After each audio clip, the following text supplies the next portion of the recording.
السلام علیکم دوستانو، هیلهمند یم چې روغ جوړ او صحتمند به یاست. نن بیا زه د یوې داسې ویډیو سره تاسو ته حاضر یم چې په لیدو به یې حق پاک شئ. داسې ویډیو چې په اړه به یې تاسو فکر هم نه وي کړی. په دې ویډیو کې 10 داسې حیوانات تر پیژنو چې اوس په دې نړۍ کې موجودیت نه لري. داسې حیوانات که چیرې اوس هم په دې نړۍ کې وای نو شاید انسانان ورڅخه په تکلیف کې وای. د دې څخه مخکې چې ویډیو شروع کو نو ستاسو څخه یوه هیله ده چې د چینل سبسکرایب کول هیر نه کوئ. نو راځئ چې ویډیو شروع کو.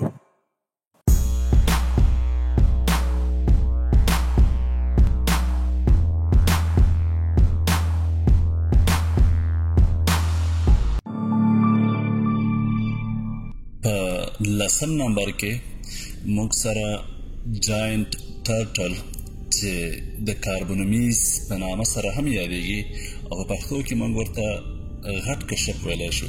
دا حیوان د کشپ یو نوعه ده چې په شمالي کولمبیا کې پیدا کېده. دا حیوان د 50 څخه تر 80 میلیونه کاله مخکې ژوند کاوه. د ویکیپیډیا د معلوماتو پر اساس د دې کشپ د شا د کاسې اوږدوالی 1.2 متره و چې د 15 فوټه او 8 انچه سره برابره ده. نو تاسو فکر وکئ چې د یو کشپ د شا کاسې د یو نارمل انسان د قد سره برابري، نو دا کشپ به څومره قوي او خطرناکه ثابت شي. که چیرې تاسې د داسې یو حیوان سره مخ شئ چې ستاسو څخه په قد کې غټ او خطرناک وي، نو ستاسو عکس العمل به څه شي په کمنټ کې ولیکئ. دې حیوان دا قابلیت لره چې په خوله کې یو عادي مگرمچ ونیسي او ژوندی یې تیر کړي. دوستانو، یو کشپ چې یو مگرمچ یا تمسا ژوندی تیرولی شي نو انسان دې هم ورڅخه په ویره کې شي، ځکه چې د یو تمسا تیرول او د یو عادي انسان تیرول د دې ترمنځ فرق نشته. په لیست کې موږ سره په 9 نمبر کې موجود دی جاینټ سکارپین یا پلمونوسکارپیوس چې په پښتو کې موږ ورته لوی لړم ویلی شو. دا حیوان د لړمانانو یو نوعه وه چې دا حیوانات د دنیا تر ټولو لوی لړمانانو. دا حیوانات په سکاټلند کې پیدا کېدل. د دې لړمانو اوږدوالی 13 انچه و. دوستانو، تاسو به عادي لړمانان لیدلی چې اوږدوالی به یې د 2 یا 3 انچه پورې وي. تاسو به تر اوسه داسې فکر هم نه یې کړی چې یو لړم دې وي او هغې اوږدوالی دې تر 13 انچه پورې. نو که چیرې تاسو ناڅاپي د یو داسې لړم سره مخ شئ چې اوږدوالی 13 انچه، نو تاسو څه فکر کوئ چې په هغه حالت کې به ستاسو د دې لړم سره عکس العمل څه شي؟ نو ځکه خو موږ وایو که چیرې دا حیوانات په نړۍ کې اوس هم موجود وای نو انسانان به ورسره په تکلیف وای. دې لړمانو دا توان درلود چې یو ژوندی موږک تیر کړي. دوستانو، په 8 نمبر کې راځي هاسټس ایګل چې په پښتو کې موږ ورته د هاسټ باز ویلی شو. دا حیوان د بازانو یو نوعه وه چې یو وخت په نیوزیلند کې پیدا کېده. د دې باز آثار د لومړي ځل لپاره د جولیوس وان هاسټس په نامه سره یو کس په 1801 میلادي کال کې وپېژندل. د ویکیپیډیا د معلوماتو پر اساس دې باز له نن څخه 200 کاله مخکې ژوند کاوه چې د دې باز وزن 213 کیلوګرامه و. دې باز دا توان درلود چې تر 1500 پاونډه وزن پورې پورته کړي چې د یو عادي انسان 2 برابره دی. د دې بازانو نوع تقریبا 1400 دانې وه چې په هغې وخت کې د مووا قبیلې په واسطه ووژل شول. مووا یو داسې قبیله وه چې په هغه وخت کې د ځنګلیانو په شان ژوند کاوه. ملګرو، تاسو فکر وکړئ چې یو باز د انسان 2 چنده وزن پورته کولی شي، نو تاسو څه فکر کوئ چې په لاره روان انسان باز د پاسه څخه ټارګټ کړي او حمله پرې وکړي او پورته یې کړي، نو آیا دا د انسان لپاره خطرناک ثابت نه شو؟ د لیست په 2 نمبر کې موږ سره انټیلوډونټس یا هیل پیګز چې په پښتو کې ورته د دوزخ خنزیر ویل کېږي موجود دی. دا خوږ یا خنزیر د نړۍ تر ټولو لوی خنزیر دی. دا خوږان په شمالي امریکا کې پیدا کېدل چې د نن څخه 21 میلیونه کاله مخکې ژوند کاوه. د دې خنزیر اثار د لومړي ځل لپاره د ریچارډ لاډیکر په نامه یوه څېړونکي په 1910 میلادي کال کې کشف کړه.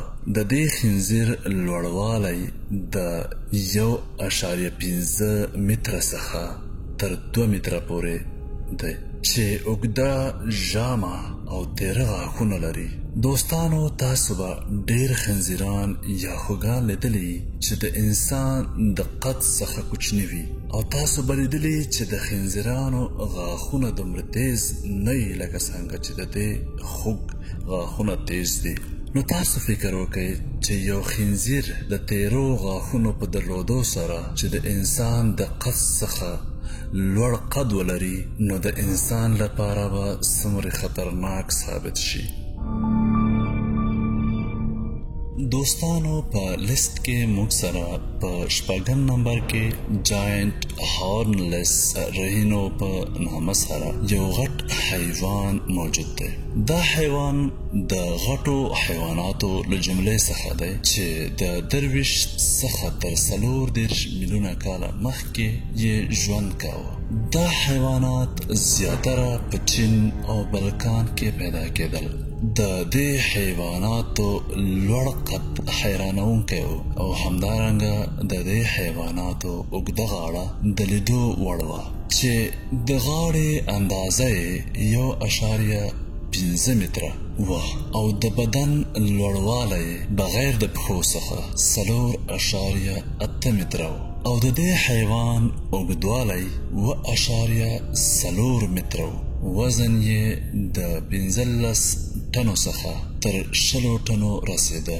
د دې حیواناتو د پښو اندازه نامعلومه وه، خو د ویکیپیډیا د معلوماتو پر اساس د دې حیواناتو پښې د پایو په شان وې.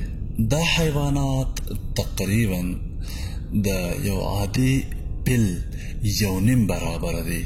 دوستانو اوس په نړۍ کې تر ټولو لوی حیوان چې دی هغه پیل دی. په لیست کې موږ سره په 5 نمبر کې جاینټ کروکوډایل یا لویه تمساح یا لویه مگرمچ موجود دی.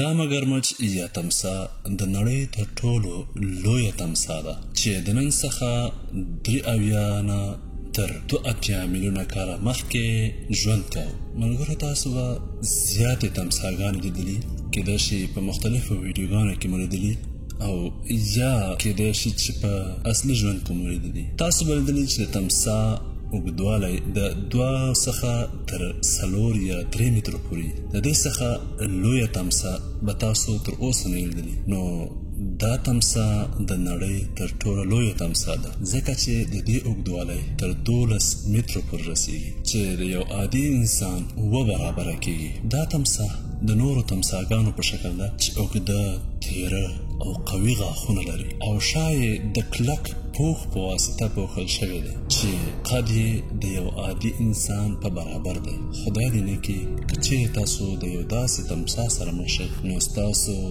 عکس العمل به په هغې وخت کې څه وي. د لیست په 4 نمبر کې موږ سره موجود دی ارجنټینوسورس چې په پښتو کې ورته خاص نوم نشته.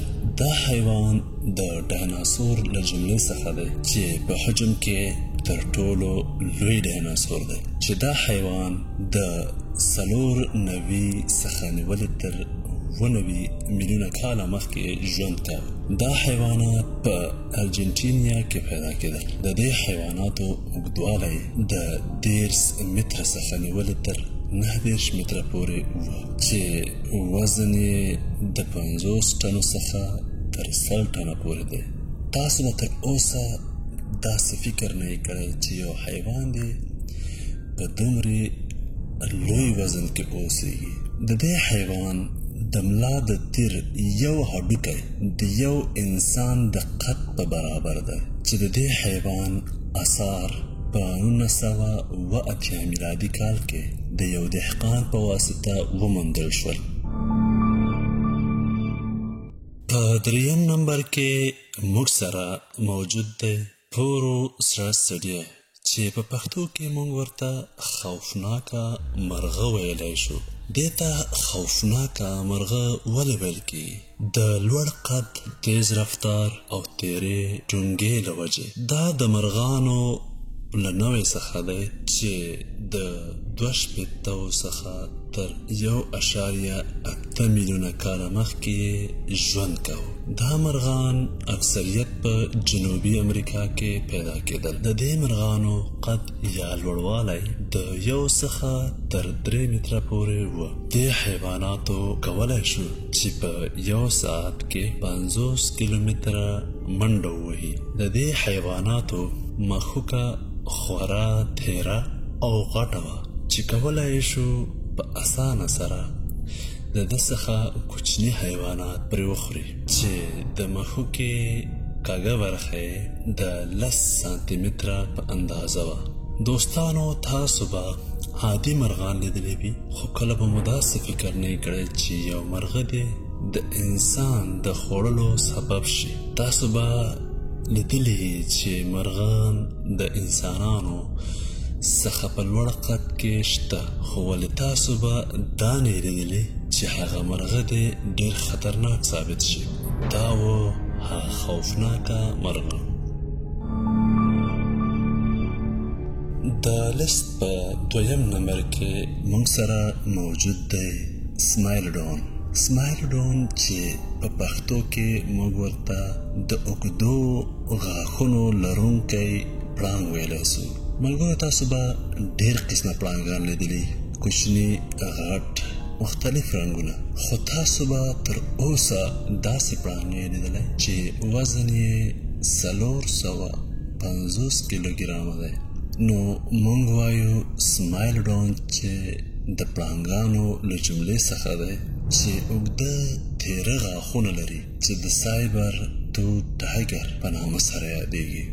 دې حیوان د نن څخه 10,000 کاله مخکې په امریکا کې ژوند کاوه چې جوړښت یې د عادي پړانګ په شان دی، خو د مخ 2 تیره غاښونه یې د عادي پړانګ څخه جدا کوي، ځکه چې دا غاښونه یې ډېر زیات اوږده او قوي دي. د لیست په سر کې موجود دی ټیټانوبوا چې دې ته موږ غټ مار یا ښامار ویلی شو. دې ته مو د خاصو وجو په اساس د لیست په سر کې ځای ورکړی. ملګرو، تاسو به ماران ډېر لیدلی وي، تاسو به غټ او کوچني ماران هم لیدلی وي، تاسو به په فلمو کې دا هم لیدلی وي چې غټ اژدهاګان شته، خو تاسو به دا فکر کوئ چې دا دروغ دی، د دومرې مار شتون ناممکن دی. خو ولې تاسو په دې نه پوهیږئ چې د دې په اندازه مار هم و؟ ملګرو، ټیټانوبوا یا لوی مار دا د مارانو له نوعې څخه دی چې د 58 میلیونه کاله څخه تر 60 میلیونه کاله مخکې ژوند کاوه.